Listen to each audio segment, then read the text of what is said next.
Good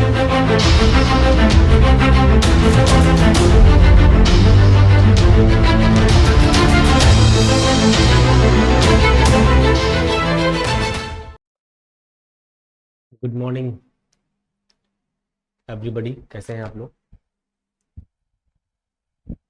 मैं engineer Ajay Gupta आप सभी लोगों का स्वागत करता हूं त्रिशूल डिफेंस एकेडमी के प्लेटफॉर्म पे। दोस्तों जल्दी से आप लोग लाइव आ जाइए तो मैं सेशन को शुरू कर पाऊँ। आप लोग जितनी जल्दी लाइव आएंगे मेरे लिए उतना बेहतर होगा, बिकॉज मैं लाइव क्लास ही पढ़ा पाता हूँ, रिकॉर्डेड फॉर्म में यार मैं पढ़ा नहीं पाता हूँ। वजह यही है कि रिकॉर्डेड फॉर्म में मैं किसको पढ़ाऊँ। मतलब इंग्लिश एक ऐसा सब्जेक्ट है कि जिसमें हमें सामने वाले से फीडबैक लेना होता है कि भाई आपको समझ में आया कि नहीं आया, क्वेश्चंस के आंसर लेने होते हैं। अब जब सामने कोई रहेगा ही नहीं तो मैं आंसर लूँगा तो किससे लूँगा। इसलिए बहुत ज़रूरी है कि लाइव क्लास में आप लोग रहें। बाकी के क्लासेस में आप लाइव रहते हैं नहीं रहते मुझे नहीं पता। जो लोग मुझे पहले से जानते हैं उनको बात पता होगी कि मैं रिकॉर्डेड पढ़ाना पसंद बिल्कुल नहीं करता। मेरे सामने ऑडियंस होनी चाहिए, चाहे वो लाइव के फॉर्म में हो चाहे वो ऑफलाइन हो।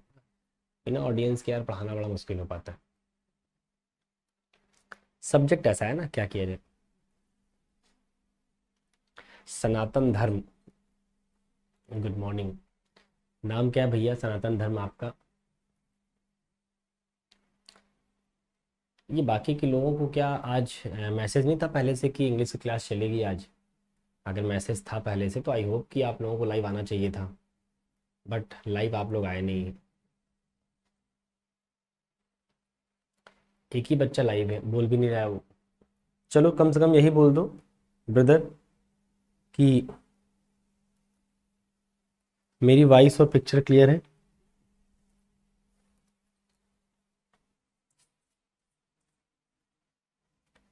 कम से कम भाई यही बोल दो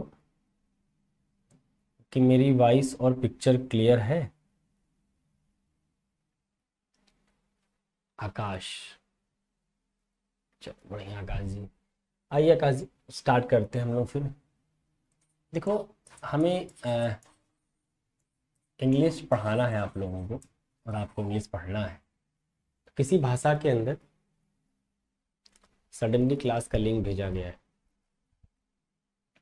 अच्छा मतलब पहले से प्री इंफॉर्मेशन नहीं थी कि आज इंग्लिश क्लास चलेगी। चलो कोई नहीं, कल से आपकी रेगुलर बेसिस पे इंग्लिश क्लास इसी टाइम पे चला करेगी, ठीक है। देखिए इंग्लिश के अंदर डियर दो चीज़ें पढ़नी है हम लोग। एक चीज़ें पढ़नी है ग्रामर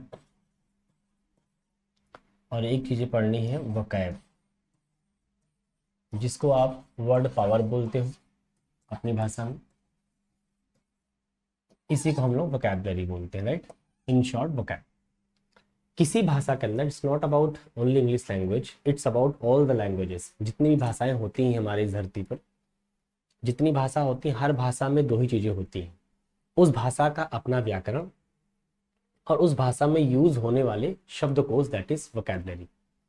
अगर हम एनी हाउ हमारा जो प्रयास हो 2-3 महीने 4 महीने 5 महीने के अंदर इस बात पे टिक जाए कि हम कैसे भी करके ग्रामर के उन अनसुलझे पहलुओं को सुलझा लें जिनसे स्ट्रक्चर्स बनते हैं, फॉर्म होते हैं, तो हमारे लिए ग्रामर को पकड़ना आसान हो जाएगा। और उन सेंटेंसेस के अंदर जिन शब्दों का हम इस्तेमाल कर रहे होंगे उन शब्दों को भी अगर हम कैसे भी करके याद कर पाएँ। याद कर पाने का मतलब रट नहीं लेना है। याद कर पाने का मतलब कुछ ऐसे ट्रिक, कुछ ऐसे सिस्टम लगा के हम उसको लॉन्ग टाइम तक अपने माइंड में जिंदा रखें। सारा चैलेंज इसी बात का है डियर कि आपने उन शब्दों को कितने लंबे समय तक अपने दिमाग में सेट कर लिया है। एटलीस्ट लंबा समय का मतलब 2-4 साल नहीं, लंबा समय इतना तो हो जाए कि एग्जाम तक आपको वो चीज़ याद रहे। भले एग्जाम के बाद वो सब भूल जाए, कोई बहुत फर्क नहीं पड़ता। इसलिए फर्क नहीं पड़ता क्योंकि वोकैबुलरी जो आप पढ़ते हो ना, synonyms, antonyms, idiom, one word, इसका कोई फिजिकल लाइफ में कोई यूज़ नहीं है। आपकी डे टू डे लाइफ में सिनोनिम्स और एंटोनिम्स और इडियम, वन वर्ड का कोई यूज़ नहीं है। लेकिन हमें इतना करना है कि हमें कुछ भी करके अप टू एग्जामिनेशन, हमें नेक्स्ट एग्ज़ाम के तक अपनी चीज़ों को याद करके चलना है। अब याद कैसे होगा, इसके लिए आपको हम कुछ टैक्टिक बताएंगे, कुछ टैक्टिस शेयर करेंगे आपके साथ। बहुत सारे वीडियोस मेरे पड़े होंगे आपके यूट्यूब के चैनल पे, मान लो तो पेड बैच है तो ऐप पे चल रहा होगा, तो यूट्यूब के ऊपर भी हमारे बहुत सारे वीडियोस हैं आपके चैनल पे, तो जाके सर्च कर लीजिएगा, मिल जाएगा। तो वहाँ पे हमने वोकैबुलरी को भी पढ़ा रखा है निमोनिक्स थ्योरी के बेसिस पे, फिर आपको ग्रामर भी सिखा रखा है विदाउट रूल। अच्छा, एक छोटी सी बात करते हैं जो बड़ा इंटरेस्टिंग बात है। इंटरेस्टिंग बात ये है डियर कि जो ग्रामर है, हम बचपन से क्या कर रहे हैं कि ग्रामर को पढ़ते आ रहे हैं, किससे, नियम से पढ़ रहे हैं,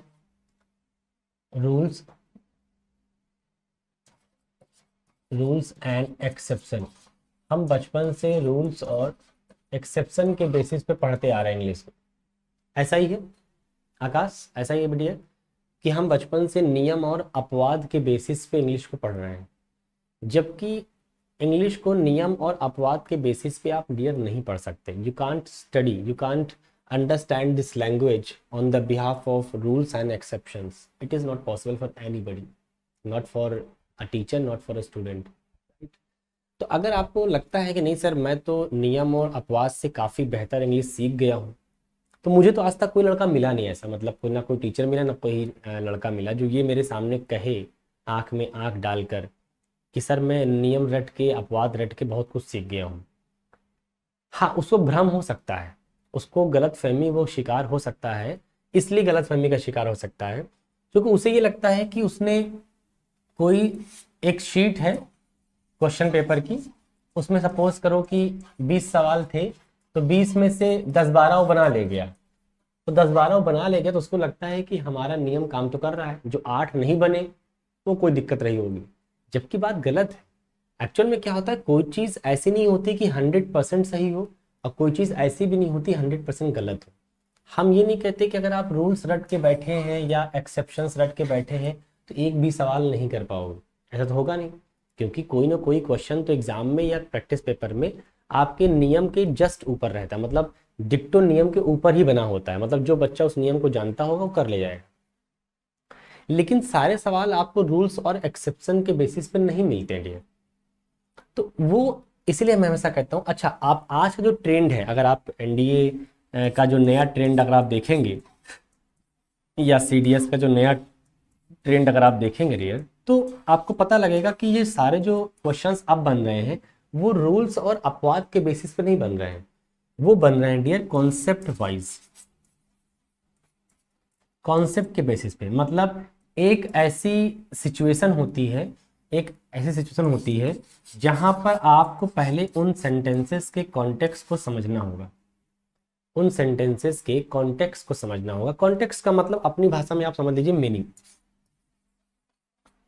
कॉन्टेक्स्ट का मतलब सिंपल भाषा में क्या बोल सकते हैं, मीनिंग। अगर आपने कॉन्टेक्स्ट वाइज पढ़ने का प्रयास नहीं किया, मतलब कि इंग्लिश में पहले कहा क्या जा रहा है, जो भी सवाल आपके सामने आ रहा है पहले आपको जानना है कि कहने वाले ने कहा क्या। अगर कहने वाले ने कहा क्या हमें समझ में आया नहीं, तो अब तुम बता दो, तुम बताने वाले हो, तुम आंसर करने वाले स्टूडेंट हो, तुम कैसे आंसर कर ले जाओगे। ये देखो कुछ, ये कुछ वैसा, मैंने कहा कि ये उर्दू में लिखा मैंने कहा ये क्या लिखा है, गलत लिखा है सही लिखा है। सपोज मैंने कहा कि ये उर्दू में कुछ लिखा है, अब ये बता दो ये गलत लिखा है सही लिखा है, तो उर्दू एक भाषा है। अब आप गलत या सही दोनों दोनों शब्दों में से किसी भी एक वर्ड का इस्तेमाल तब तक नहीं कर सकते हैं जब तक कि आपको इस भाषा के बारे में पता ना हो कि भाई लिखा क्या, पहले तो बताओ। कैसे आप बोल दोगे सही है, कैसे आप बोल दो गलत है, जबकि आपको यही नहीं पता कि लिखा क्या है। इसका मतलब जब हमको यही नहीं पता कि लिखा क्या है तो क्या हम आंसर कर पाएंगे। मतलब कहने वाले ने क्या कहा, क्या लिख दिया, हमको ही समझ में नहीं आ रहा है, तो हम आंसर कर कैसे पाएंगे कि सर ये सही लिखा है गलत लिखा है। लेकिन ये बात मैं देखता हूँ स्टूडेंट्स के अंदर कि जब इंग्लिश का पेपर सॉल्व करते हैं वहाँ ये इतनी बदतमीजी शुरू कर देते हैं कि पूछो मत। उनको पता नहीं है, मान लो कोई सेंटेंस लिखा गया यहाँ से यहाँ तक, अब उनको पता नहीं है कहने वाले ने इस सेंटेंस में क्या कहा, मतलब कॉन्टेक्स्ट उसका क्या है, मीनिंग क्या है, ये पता नहीं किसी को। जब ये पता नहीं भाई, तो तुम ये सही है या गलत है इन दोनों में से फैसला लेते कैसे। तो बहुत जरूरी है आज के बाद अपना माइंडसेट, आज पहली क्लास है तो मैं चाहता हूं कि देखो मैं जिस तरह से इंग्लिश को जीता हूँ, जिस तरह से इंग्लिश लैंग्वेज को देखता हूँ, मैं चाहता हूँ कि आप भी वैसा ही देखें। मेरे नाम से आपको लग रहा होगा कि जैसा कि मेरे नाम में आपने देखा कि ER लगा हुआ है, राइट। तो मैं ER को हाईलाइट इसलिए कर रहा हूँ क्योंकि इसमें मैं एक चीज़ जोड़ना चाह रहा हूँ। जोड़ना ये चाह रहा हूँ डियर, ये मेरा नाम है, मेरे नाम के आगे ER लगा हुआ है। ER का मतलब सिर्फ मैं इतना इंडिकेट करना चाह रहा हूँ कि मेरा जो बैकग्राउंड है वो मैथमेटिक्स का है। मतलब मैं मैथ्स का एक बेहतर स्टूडेंट रहा हूँ, राइट। हाई स्कूल, इंटर और बीटेक के दौरान मैंने मैथ्स में हमेशा टॉप किया है। तो मेरा मैथ्स बहुत एक इंटरेस्टिंग सब्जेक्ट रहा है शुरू से। मैंने कभी लाइफ में चीज़ों को समझा है, मतलब रटा नहीं, कभी नहीं रटा। तो मैं नहीं चाहता कि आप इंग्लिश को भी रटिए, किसके बिहाफ पे, नियम और अपवाद के बिहाफ पे, कि ये नियम होता है, ये अपवाद होता है। ऐसा करके इंग्लिश को पढ़ना नहीं है आज के बाद। आज के पहले आप पढ़ते होंगे मे बी, बट आज के बाद ये कसम खानी है और आज के बाद आज ये खुद से एक डिटर्मिंड होना है कि नहीं सर, आज से हमें एक नई शुरुआत करनी है। इंग्लिश को देखने समझने का एक नया नज़रिया डेवलप करना है, ताकि आप इंग्लिश को वहाँ से देख पाएँ जहाँ से इंग्लिश बनी हुई है। फिर मैं आपको ये दिखाऊंगा कि डियर इन नियम और अपवाद की ज़रूरत ही नहीं थी। मैं पूरा सेशन, पूरा इंग्लिश का, ग्रामर का या वोकैब का जितना भी सिलेबस आपके एग्जाम का है, मैं सब खत्म कर दूंगा। लेकिन मैं प्रॉमिस करता हूँ कि पूरे सेशन के दौरान आपको single rule and single exception मिलेगा नहीं। आप बोलोगे sir how is it possible, क्योंकि जितनी भी किताबें आप पढ़ते हो, हर किताब में हर चीज़ का एक नियम दिया हुआ है, हर चीज़ का एक अपवाद दिया हुआ है, एक्सेप्शन दिया हुआ है।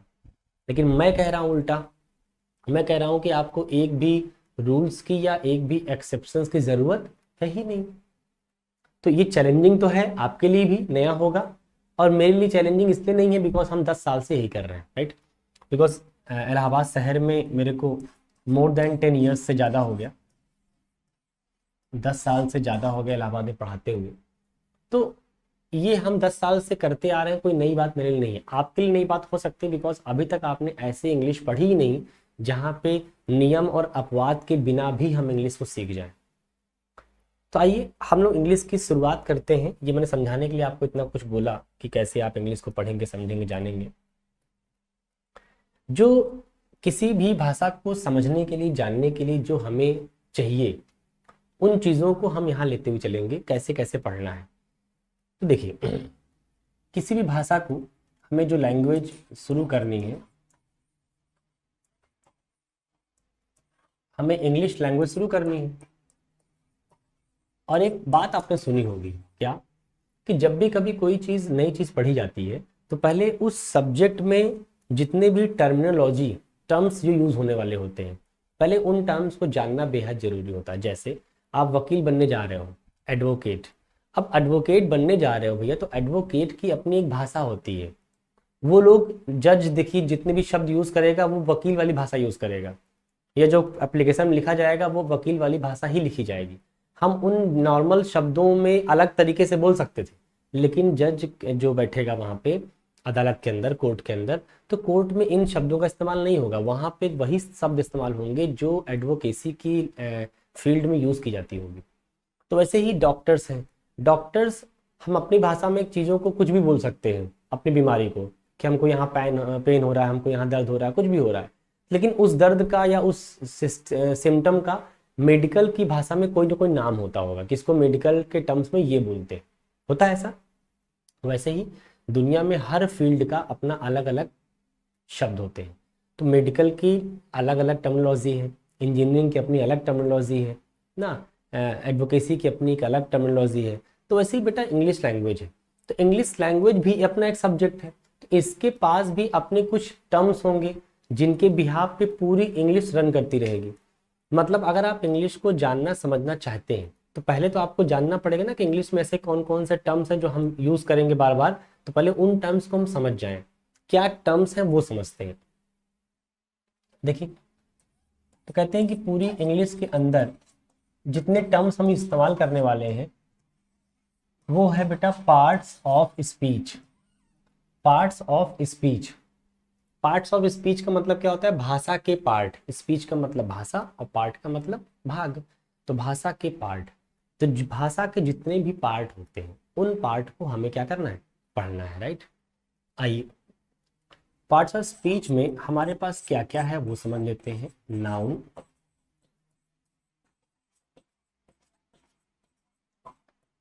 Pronoun, adjective, adverb, verb,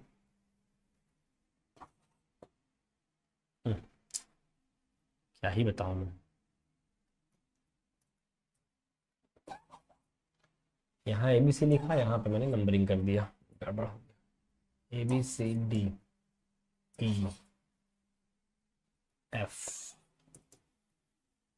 preposition,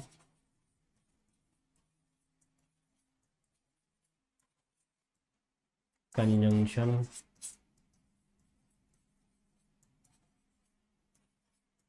and interjection। देखो 8 हो गए होंगे, 1 2 3 4 5 6 7 8। पंकज यादव, सर एयरफोर्स की इंग्लिश चालू हो गई है। बेटा ये जो बैच बना है इसी में आपको एयरफोर्स की इंग्लिश भी कराई जाएगी, इसी बैच में आपको NDA की इंग्लिश भी कराई जाएगी, इसी बैच में आपको CDS की इंग्लिश भी कराई जाएगी। तो पहले मैं 2-3 चीज़ें क्लियर कर दूं पंकज, अगर आपको डाउट हो रहा है तो एक बात जान लो डियर कि इंग्लिश किसी भी एग्ज़ाम का नहीं होता। मतलब अगर आप इंग्लिश पढ़ रहे हो तो कम से कम इतनी बात तो आप लोग इंग्लिश के बारे में जानो कि इंग्लिश जो लैंग्वेज है वो ना तो एयरफोर्स की है,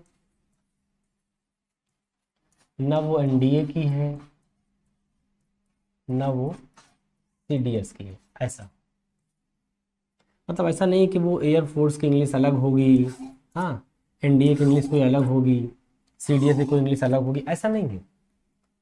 इंग्लिश तो इंग्लिश है, वो NDA की भी वही है, CDS की भी वही है, एयरफोर्स की भी वही है, आगे और पढ़ेंगे CAPF की भी वही है। अंतर क्या है पता है? अंतर होता है क्वेश्चंस के लेवल में। मतलब जो हम क्वेश्चंस पढ़ते हैं उन क्वेश्चंस के लेवल में फ़र्क होता है। मतलब एयरफोर्स में जो इंग्लिश आएगी उसका एक लेवल अलग रहेगा, बहुत छोटा लेवल रहेगा, मतलब बहुत हल्का लेवल रहेगा, बेसिक बेसिक बातों पर रहेगा।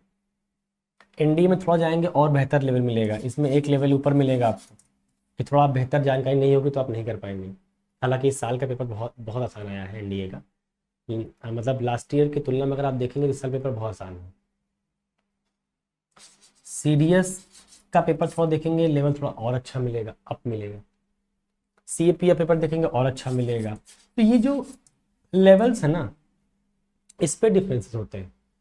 मतलब कि जब भी कोई एग्ज़ाम का लेवल बढ़ता है तो क्वेश्चंस के लेवल भी बढ़ जाते हैं।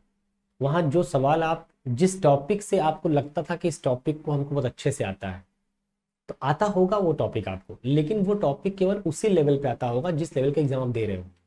जबकि उस टॉपिक से और बेहतरीन सवाल बनाए जा सकते हैं और बड़े लेवल के सवाल बनाए जा सकते हैं जो उस एग्ज़ाम में नहीं आते, तो आपने कहीं पढ़े भी नहीं है तो आपको आएंगे भी नहीं। इसीलिए क्या होता है कि जब बच्चे को NDA करना होता है तो NDA की जो लेवल है इंग्लिश का उसको टच करना पड़े ताकि वो आगे चलकर तकलीफ ना महसूस करे। तो इस बैच के अंदर बेटा हम इंग्लिश को एकदम स्टार्ट से लेके चलेंगे। आज हमारी पहली क्लास है तो हम बिल्कुल 0 से लेके चलेंगे, 0 टू एडवांस। जहाँ तक इंग्लिश का जो कंपटीशन का लेवल है वहाँ तक आपको हम लेके जाएंगे। मतलब ऐसा नहीं होगा कि मान लीजिए बहुत सारा बच्चा ऐसा भी हो सकता है कि जो बेचारा इंग्लिश कभी पढ़ा ना हो, उसके स्कूल कॉलेजेस में कभी पढ़ाया ना गया हो, तो ऐसे भी बच्चे हमारे पेड बैच में हो सकते हैं। तो मैं सारे बच्चों को ध्यान में रखते हुए एक चीज़ डिसाइड कर रहा हूँ कि हम बैच को एकदम बेसिक से लेके चलेंगे ताकि कोई भी बच्चा जितना भी कमज़ोर हो इससे फ़र्क नहीं पड़ता अगर वो मेरी क्लास में रेगुलर बेसिस पे क्लास कर रहा है। देखो एक ही चीज़ मैं कहूँगा आप लोगों को, पंकज ध्यान सुनना बेटा, अगर आप वास्तव में इंग्लिश से डरते होंगे या आपको इंग्लिश नहीं आती होगी तो इंग्लिश की आने की गारंटी तुम मुझ पर छोड़ दो। मैं मोदी तो नहीं हूँ कि मैं मोदी की गारंटी दूंगा, लेकिन मैं इतना ज़रूर बोलता हूँ डियर कि 10 सालों में एक डिकेड हो गया है, मोर देन अ डिकेड, एक 10 साल का टेन्योर से ज़्यादा हो गया है मुझे शहर में पढ़ाते हुए।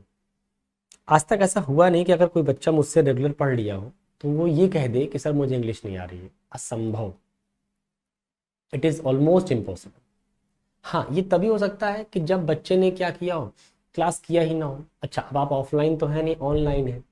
तो ब्रदर अगर आप ऑनलाइन है पंकज, तो आप सोचो कि ऑनलाइन में मेरा कोई जोर तो चलेगा नहीं आपके ऊपर कि आप रेगुलर क्लास कर रहे हो कि नहीं कर रहे हो, होमवर्क पूरा कर रहे हो कि नहीं कर रहे हो, प्रैक्टिस पेपर्स लगा रहे हो कि नहीं लगा रहे हो, डाउट्स आ रहे हैं तो पूछ रहे हो कि नहीं पूछ रहे हो। ये हमें तो पता नहीं है।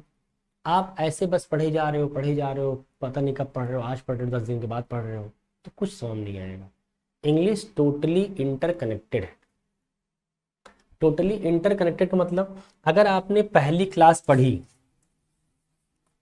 तभी आप सेकंड क्लास पे जाइए, तभी आप थर्ड क्लास पे जाइए।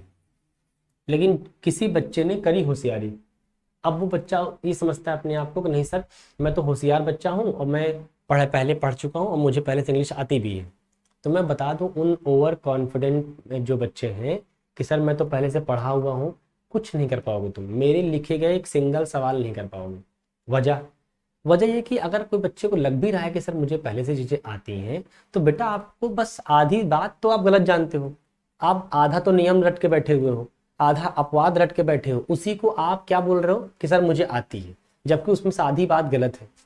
आधा नियम काम ही नहीं करता, आधा अपवाद काम ही नहीं करता। तो अगर आप इस गलत फहमी के शिकार हैं तो दूर हो जाइए इससे। क्योंकि आप एकदम मत सोचिएगा कि हम पहली क्लास छोड़ के सेकंड क्लास पढ़ें, सेकंड छोड़ के फोर्थ पढ़ें। नहीं बेटा, नहीं कर पाओगे। तो पंकज मेरी गुजारिश है बेटा, being a teacher I am requesting you all कि इस चीज़ को अन्यथा मत लीजिएगा आप लोग, और जैसा मैं कह रहा हूँ एकदम डिट्टो वैसा कर लो। Follow me as I am saying.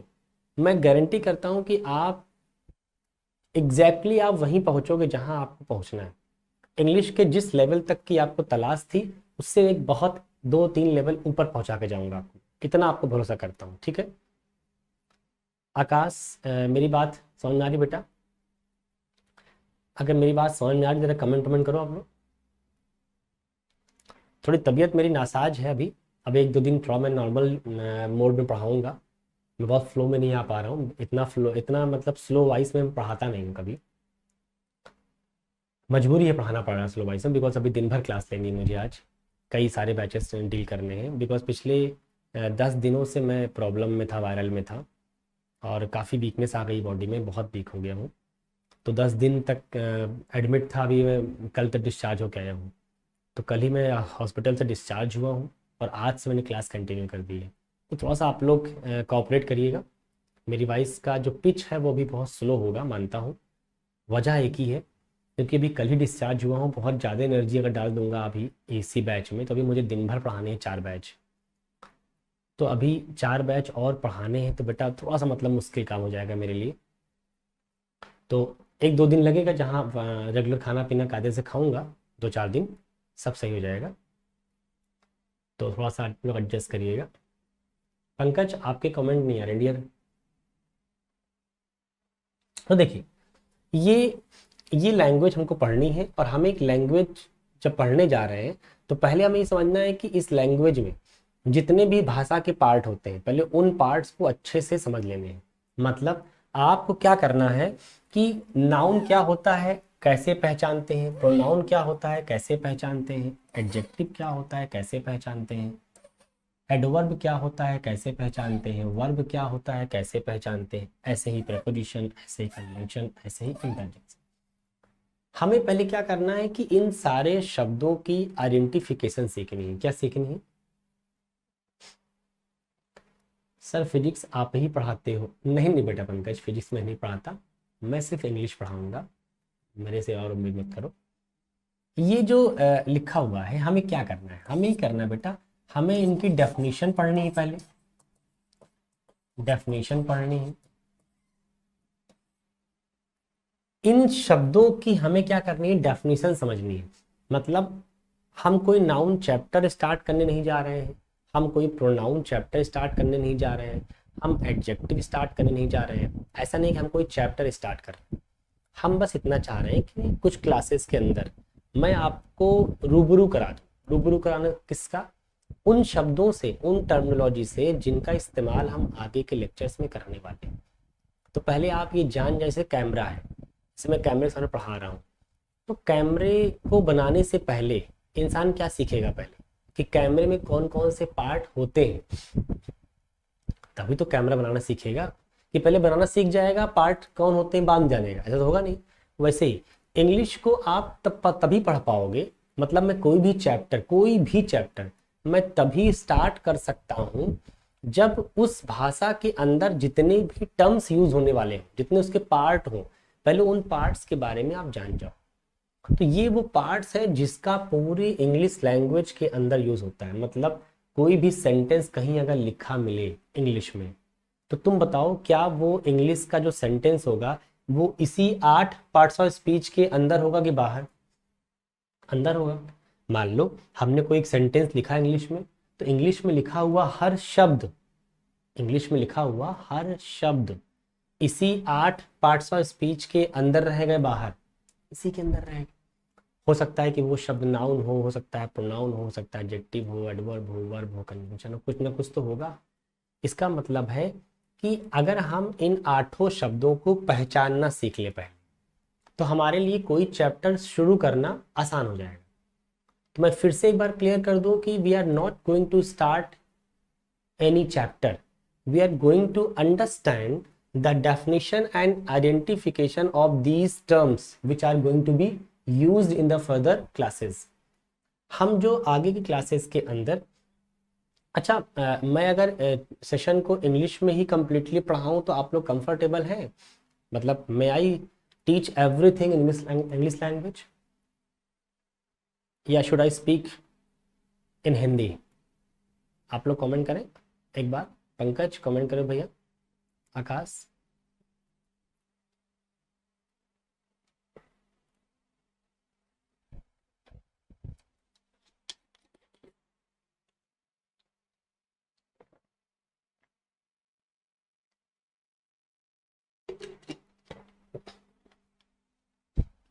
बाकी लोग कमेंट नहीं कर रहे हैं। जब कमेंट नहीं कर रहे, अब मैं अगर if I start speaking in English language continuously, then definitely some of them will start raising the question, sir I don't understand, I'm not getting your point, please explain again। इस तरह के शब्द यूज करते हैं। तो भाई देख, please explain again ये सेंटेंस तो मत बोलना, क्योंकि भाई देख कोई चीज एक ही बार में बोलूंगा, इसलिए पूरी शिद्दत से पूरी मेहनत से चलो। मैं प्रयास करूंगा कि आपको दोनों लेके चलो, ताकि चूंकि देखो हो सकता है बहुत सारे बच्चे ऐसे हों जो विलेज से बिलोंग करते हैं, क्योंकि अक्सर डिफेंस की तैयारी में बहुत सारा जो बच्चा आता है, मेजोरिटी जो आती है वो विलेज से ही आती है। और गांव का बच्चा, they are not in a condition even to understand the English language.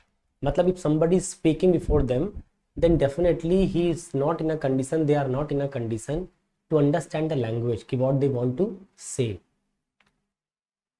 Pankaj सब दोनों में रहेगा तो अच्छा होगा। बिल्कुल Pankaj, don't worry about that.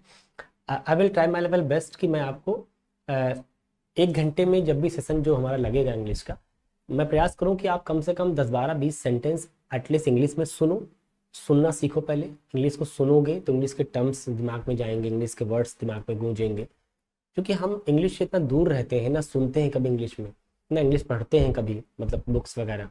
हर चीज़ तो हिंदी में कर रहे होते हैं, तो हर चीज़ में हिंदी में कर रहे होगे बेटा, तो चीज़ें कैसे आगे जाएंगी फिर आपकी? ठीक है पंकज, आ जाओ। तो ये अब मैं जो स्टार्ट करने जा रहा हूँ, what we are going to do, कि we are going to start the definition of each and every parts of speech. मतलब we are not going to start noun chapter, pronoun chapter, adjective chapter, we are going to start the definition and identification of these parts. Clear है? हम सिर्फ और सिर्फ अभी इन शब्दों की क्या करने जा रहे हैं, डेफिनेशन को सीखने जा रहे हैं। हम कोई चैप्टर स्टार्ट नहीं कर रहे, राइट? तो दिमाग में ये मत डालना कि सर ने नाउन शुरू कर दिया। नहीं भाई, मैं नाउन शुरू करता ही नहीं कभी। और इंग्लिश को मैं इतना और बोल दूं, इंग्लिश को जो बच्चा नाउन चैप्टर से पढ़ना स्टार्ट किया होगा, मैं प्रॉमिस करता हूं आज नहीं, कल नहीं, कभी नहीं, वो इंग्लिश कभी सीख ही नहीं सकता। ना वो टीचर जो पढ़ा रहा है, ना उसको कभी इंग्लिश आ सकती है, और ना वो बच्चा जो इंग्लिश पढ़ना स्टार्ट किया है, ना उसको कभी आएगी। क्योंकि जो लोग इंग्लिश को स्टार्ट करते हैं नाउन चैप्टर से, वो इंग्लिश कभी सीख ही नहीं सकते और ना वो सिखा सकता। तो इसलिए नाउन से तो मैं वैसे भी शुरू नहीं करता, मैं तो शुरू करूंगा वर्ब से आपको। अब वर्ब से क्यों शुरू करूंगा बताऊंगा आप, लेकिन अभी दिमाग में डालना कि मेरा जो फोकस है आज की क्लास का सिर्फ इतना है कि आप पहले इन टर्म्स के बारे में जाने समझे, ठीक है। आ जाओ, ये मैं रफ कर रहा हूँ, बाकी अपना जब वीडियो दोबारा देखिएगा, दोबारा देख के इसको लिख लीजिएगा, ठीक है। मेरे साथ देख नहीं पाएंगे तो बेहतर होगा आप वीडियो को दोबारा, आपके पास रहेगा ही वीडियो तो दोबारा आप देख लीजिए, देख के अपना लिख लीजिएगा, ठीक है। आ जाओ, देखो पहला जो टर्म है बेटा वो है नाउन। नाउन के बारे में क्या कहते हैं? It is a naming word. It is a naming word. इसको एक दूसरी भाषा में भी हम कह सकते थे क्या, कि what ever you can see और feel, you can see or feel is known as noun।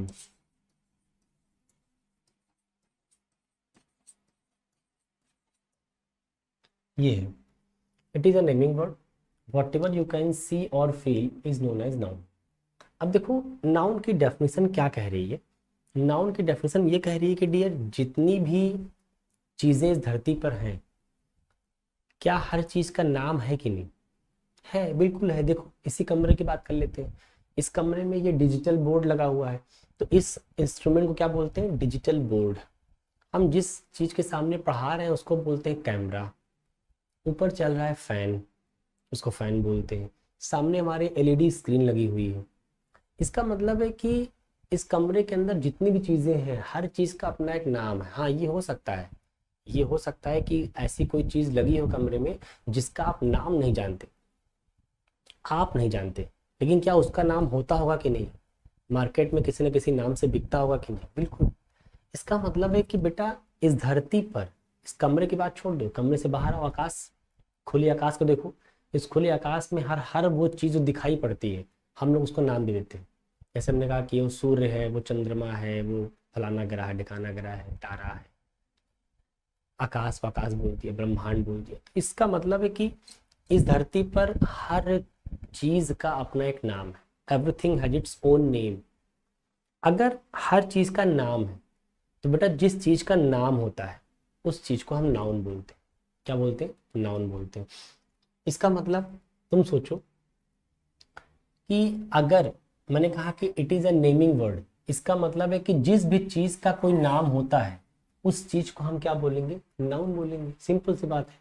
तो हमारा इस कमरे के अंदर बात करें तो ये फैन भी नाउन हो गया, क्योंकि फैन भी नाम है किसी का। ये एलईडी स्क्रीन भी नाउन हो गई, ये डिजिटल बोर्ड भी नाउन हो गया, ये कैमरा भी नाउन हो गया। अच्छा, मेरा भी अपना एक नाम है, मैं आपको दिखाई पड़ रहा हूँ तो मेरा भी अपना एक नाम है, तो मैं भी क्या हो गया? नाउन हो गया। आपका भी अपना एक नाम होता है तो आप भी क्या हो गए बेटा? नाउन हो गए। इसका मतलब नाउन हर वो चीज है जिसका नाम होता है। जाहिर सी बात है। अच्छा, इसी डेफिनेशन को मैंने ऐसे बोल दिया और लगा के लिखा हूं ना, तो वो लिखा क्या है? What ever you can see और फील। तुम बताओ, जो चीज दिखाई पड़ती है उसका कोई नाम होता होगा कि नहीं? जो चीज दिखाई पड़ती है, जैसे यहाँ कैमरा दिख रहा है, एलईडी स्क्रीन दिख रही है, फैन दिख रहा है, बोर्ड दिख रहा है, तो इन सब का एक नाम है कि नहीं है? अगर नाम है बेटा तो फिर नाउन तो रहा ही होगा, करेक्ट।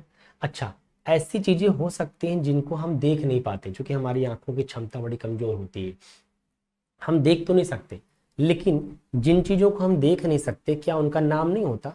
होता है, उनका भी नाम होता है। जैसे हमें दिखाई नहीं पड़ता किसी की ईमानदारी, किसी की बेईमानी, ईश्वर, भूत प्रेत, आत्मा, ये सब दिखाई नहीं पड़ते बेटा, लेकिन क्या इनका नाम होता है कि नहीं? बिल्कुल होता है। हो सकता है कि चुड़ैल को पता ही ना हो कि तुमको हम चुड़ैल बोलते हैं, भाई नाम तो हम लोगों ने दिया ना उनको चुड़ैल। चुड़ैल को क्या पता हमारा नाम चुड़ैल है? इसका मतलब है कि हमें जो चीज नहीं दिखाई पड़ती, हम उस चीज को भी एक नाम दे दिए भूत। जो चीज हमें दिखाई नहीं पड़ती, हमें विश्वास है, हम नाम दे दिए भगवान। इसका मतलब है कि जिन चीजों को हम महसूस केवल करते हैं, देख नहीं पाते, उनका भी एक नाम होता है, और नाम होता है इसका मतलब वो भी क्या होंगे? नाउन होंगे। इस तुम्हें लगता नहीं कि ये दोनों डेफिनेशन एक ही है? मतलब ऐसा नहीं कि दोनों अलग अलग डेफिनेशन है, वो एक ही तरीके को, मतलब एक ही बात को बोलने के दो तरीके हैं केवल। आप चाहे ऐसे बोल लो सिंपल भाषा में कि it is a naming word, कि ऐसे शब्द जिनके नाम होते हैं उनको नाउन बोलते हैं। तो दुनिया में हर चीज का नाम होता है। जब ये बात आएगी कि सर ऐसे शब्द जिनका नाम होता है उनको नाउन बोलते हैं, तो दुनिया में से कोई चीज है ही नहीं जिसका नाम ना होता हो, चाहे वो इंसान हो चाहे वो चीजें हो। सबके नाम होते हैं। इसका मतलब इस दुनिया में हर चीज पहले क्या है, नाउन। पूरे ब्रह्मांड के अंदर हर चीज नाउन। अच्छा, हमने कहा कि दूसरी डिफिनेशन क्या थी कि what ever you can see, जो कुछ तुमको दिखाई पड़ता है। अब दिखाई जो चीज पड़ेगी उसका नाम तो होगा ही होगा, जाहिर सी बात है। और जो दिखाई नहीं पड़ेगी फील होगी उसका भी नाम होगा, तो वो भी नाउन हो गया। तो कुल मिला के नाउन की परिभाषा मेरे ख्याल से आपको क्लियर हो चुकी होगी कि नाउन हम किसको बोलते हैं। इसका मतलब बेटा एक चीज और समझो, जैसे मैंने कहा चेयर, तो चेयर क्या हो गई बेटा, नाउन। मैंने कहा टेबल, टेबल क्या हो गई, नाउन। क्यों? क्योंकि टेबल किसी का नाम है, चेयर किसी का नाम है। मैंने कहा ऑनेस्टी, ऑनेस्टी किसी का नाम है, एक क्वालिटी का नाम है, नेम ऑफ क्वालिटी। ऑनेस्टी क्या है, नेम ऑफ क्वालिटी, एक क्वालिटी का नाम। जैसे ही डिसऑनेस्टी, डिसऑनेस्टी, अच्छा ये भी एक क्वालिटी का नाम है, बस ये बेईमानी, ये गलत क्वालिटी का नाम है, नेम ऑफ अ क्वालिटी ये भी है। तो हर वो चीज जिसका नाम होता है उसको नाउन तो बोलना ही पड़ेगा। अच्छा, फिर हमने कहा कि राजेश, अच्छा राजेश भी एक नाम है, किसका, name of a person, name of a person, तो ये पर्सन का नाम हो गया, तो राजेश भी नाउन हो गया। ऐसे ही मैं आपको अभी कुछ देर पहले पार्ट्स ऑफ स्पीच लिखा था कई सारे, तो देखो क्या क्या लिखा था। नाउन तो लिख ही चुके हैं, pronoun, adjective, adverb, verb, preposition, conjunction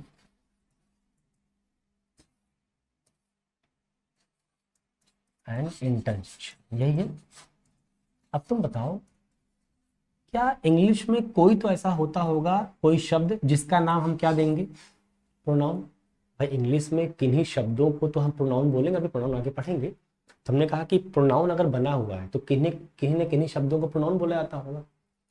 किसी दूसरे शब्दों को क्या बोलते होगे आप, एडजेक्टिव, एडवर्ब, ऐसे ही वर्ब, ऐसे ही प्रपोजिशन। इसका मतलब ये भी तो किसी के नाम है। ये जो शब्द लिखे गए हैं बेटा, ये शब्द भी तो किसी न किसी के नाम है। अगर किसी न किसी के नाम है तो तुम बताओ ये सब भी पहले क्या है, नाउन है। प्रोनाउन पहले क्या है, नाउन। एडजेक्टिव पहले क्या है, नाउन है। एडवर्ब पहले क्या है, नाउन है। वर्ब क्या है, नाउन है। प्रपोजिशन क्या है, नाउन है। कंजंक्शन क्या है, नाउन है। इंटरजेक्शन क्या है, नाउन है। ये नाउन क्यों है समझा रहा है, क्योंकि जैसे एक एग्जांपल समझो, जैसे मैंने कहा कि टू है, फॉर है, इनटू है, इन सबको हम क्या बोलते हैं इंग्लिश में, प्रपोजिशंस बोलते हैं। तो ये इनका नाम हुआ ना, ये इनका नाम हुआ। अगर नाम हुआ तो क्या हो गया, फिर पहले नाउन हो गया। प्रपोजिशन का फंक्शन एक अलग बात है कि प्रपोजिशन काम कैसे करेगा, वो अलग दुनिया है। लेकिन दुनिया में पहले हर चीज क्या है, नाउन है, फिर वो कुछ और हो सकती है। तुम जैसे जैसे इस बात को इस तरह समझ लो, नहीं समझ में आ रहा है तो, जैसे पंकज जैसे तुम हो, अब पंकज पहले क्या है, लड़का है। पंकज पहले क्या बेटा, पहले वो लड़का है। पंकज पहले लड़का है, फिर वो किसी का बेटा है, फिर वो किसी का भांजा है, फिर वो किसी का भतीजा है, फिर वो किसी का पापा है, फिर वो किसी का जीजा है। इसका मतलब पहले तो वो लड़का है, उसके बाद ही कुछ बन पाएगा। तो वैसे ही दुनिया में हर चीज पहले क्या है, नाउन है, उसके बाद उसकी 72 फंक्शंस हो सकते हैं। तो एक बार कमेंट करिए आप लोग, क्या यहाँ तक की बात समझ में आ गई।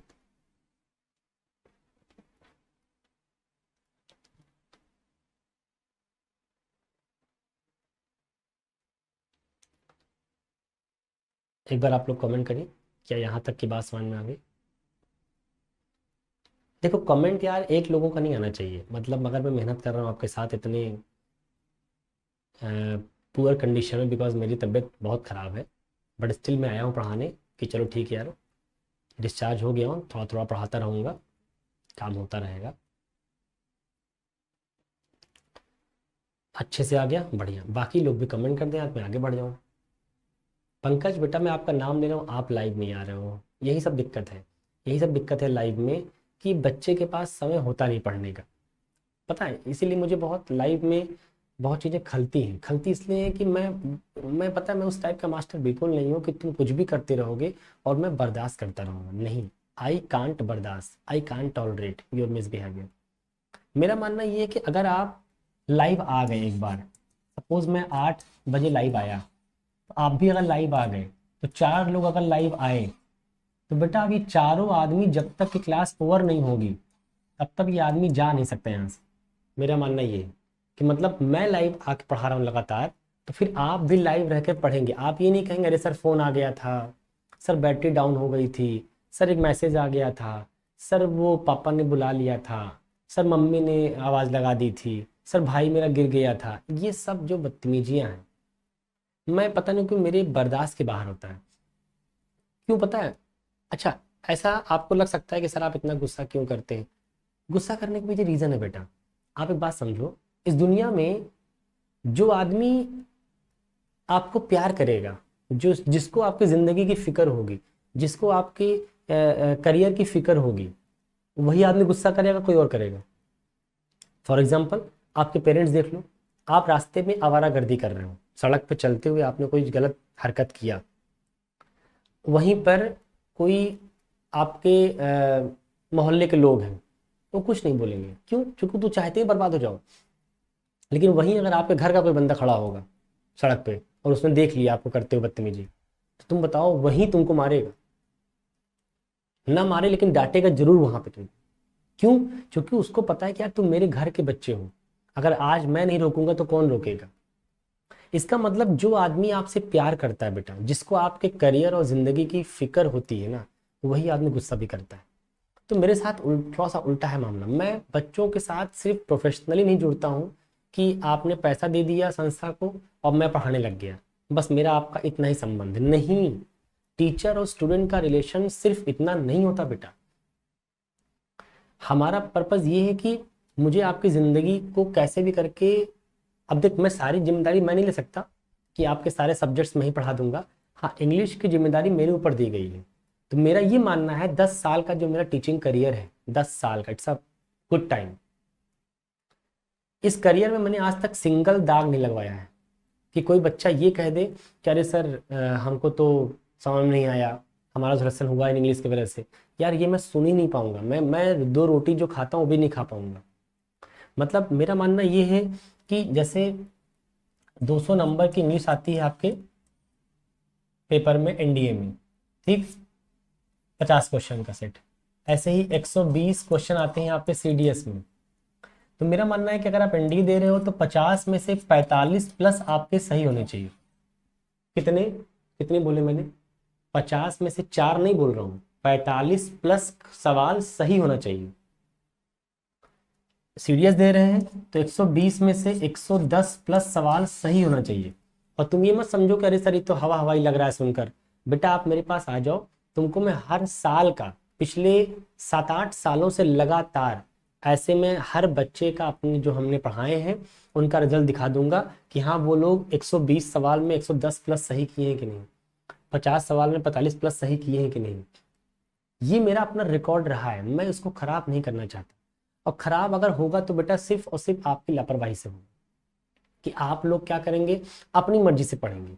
अपनी मर्जी से नहीं पढ़ना है एकदम। मेरे ऊपर अगर आप भरोसा किए हो, व्हाट अबाउट एसीसी सर? मैं आनंद आनंद सुनो सुनो भैया आनंद, मैं 2 एग्जाम का नाम लिख दिया। अब मान लो उसमें से कोई लड़का बोले कमेंट के sir what about air force sir, what about CAPF sir.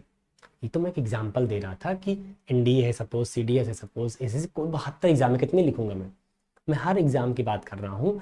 Her exam में आपको 90% से ज़्यादा स्कोर करना है। मेरा कहने का ये मतलब था आनंद कि एग्ज़ाम कोई भी हो, एसीसी हो, एयरफोर्स हो, नेवी हो, एनडीए हो, सीडीएस हो, सीपीएफ हो, कोई भी हो, एफकैट हो, हम बस चाहते हैं कि उस एग्ज़ाम में जो भी आप डिफेंस का एग्ज़ाम दें उसमें 90% से ज़्यादा स्कोर करके आए। अब वो 90% से ज़्यादा स्कोर तभी आएगा बेटा जब तुम मेरी इंग्लिश के सब्जेक्ट को, तुम बाकी के सब्जेक्ट्स कैसे पढ़ते हो मैं तुमसे पूछूंगा भी नहीं, क्योंकि मेरा वो कंसर्न नहीं है। मेरा कंसर्न सिर्फ इतना है कि मेरे सब्जेक्ट में एक भी बच्चा, जितना लोग लाइव आज है और जो आगे लाइव आएंगे, मेरी सभी से गुजारिश है कि अगर आप स्टूडेंट बन रहे हो बेटा तो पहले स्टूडेंट वाली क्वालिटी लेके आओ। स्टूडेंट लाइक क्वालिटीज़ अगर आपके अंदर नहीं आएंगी, और स्टूडेंट लाइक क्वालिटीज़ एक ही है, वो ये कि जितना मैं यहाँ डिस्कस करूँगा, हर वो बात जो तुमको यहाँ डिस्कस की गई है जाके प्रॉपर कॉपी पे नोट्स बनाइए, आप प्रॉपर नोट्स बनाइए, तैयार करिए। और उन नोट्स बनाते वक्त उसमें ऐसी कोई भी सेंटेंस, कोई भी शब्द आपने ऐसा लिखा जिनके बारे में आपको कुछ पता नहीं चल पा रहा है कि क्या लिखा है, कैसे लिखा है, क्यों लिखा है, आप तब तक नहीं लिखेंगे।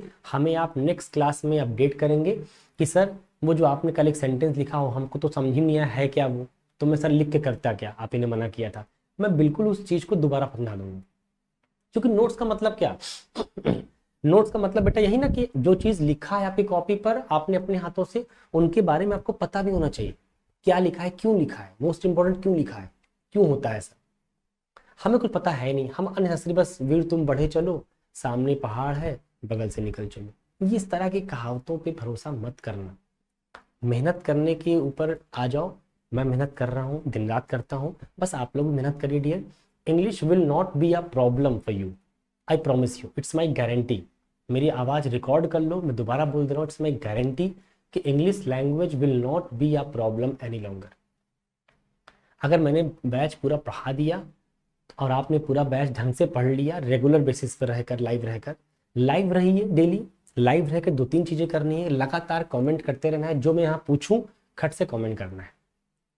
इसके अलावा जो आप सपोज मैं नहीं पूछ पा रहा बट आपके मन में कोई डाउट चल रहा है उस टॉपिक से रिलेटेड, उस क्वेश्चन से रिलेटेड कोई डाउट आपके मन में चल रहा था, पहले आपने कहीं पढ़ा होगा, समझा होगा, बट आपको समझ में नहीं आया, आपको लगा रहे सर आप दूसरा बता रहे हैं, पहले दूसरा पढ़ा था, आप मुझे कमेंट करिए, उसी वक्त कमेंट करिए, पूछिए कि सर हमने इसको ऐसा पढ़ा है, आप इसको ऐसा पढ़ा रहे, इसमें सर मैं क्या समझूं, मैं आपको एक्सप्लेन करूंगा यहाँ।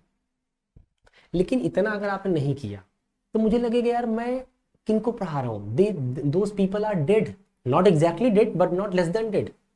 भाई अगर कोई बच्चा कमेंट नहीं कर रहा है, डाउट शेयर नहीं कर रहा है, इसका मतलब क्या, they are almost dead. We can't say them dead but still they are almost dead, मतलब मुझे ऐसा लगता है। तो बेटा आप लोग डिफेंस के एस्पिरेंट्स है, मेरी आपसे गुजारिश है थोड़ा सा एनर्जी लगाइए। आज मैं इतना ही रखूंगा, आज मैंने आपको बस नाउन के बारे में डिफाइन करने का प्रयास किया।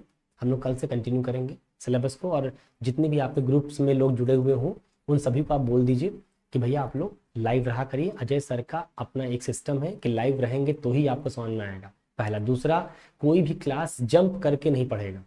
अजय गुप्ता से पढ़ना है तो क्लास जंप नहीं होनी चाहिए, पहली क्लास पहले पढ़िए, फिर सेकंड क्लास पढ़िए, फिर थर्ड क्लास पढ़िए, ऐसे रेगुलर बेसिस पे आप पढ़ेंगे, गैप करके नहीं पढ़ेंगे, गैप करेंगे सब खत्म हो जाएगा। ठीक है, आज के लिए इतना ही रखूंगा बेटा, मिलते हैं हम लोग नेक्स्ट क्लास के अंदर अपने आगे के कंटिन्यू टॉपिक साथ। ठीक है, थैंक यू सो मच। अब डिफेंस एग्जाम क्रैक करना हुआ और भी आसान, त्रिशूल डिफेंस एकेडमी लेकर आए हैं बिल्कुल ही एडवांस लर्निंग ऐप। तो आज ही ज्वाइन करें और स्टार्ट करें अपनी ऑनलाइन क्लासेस।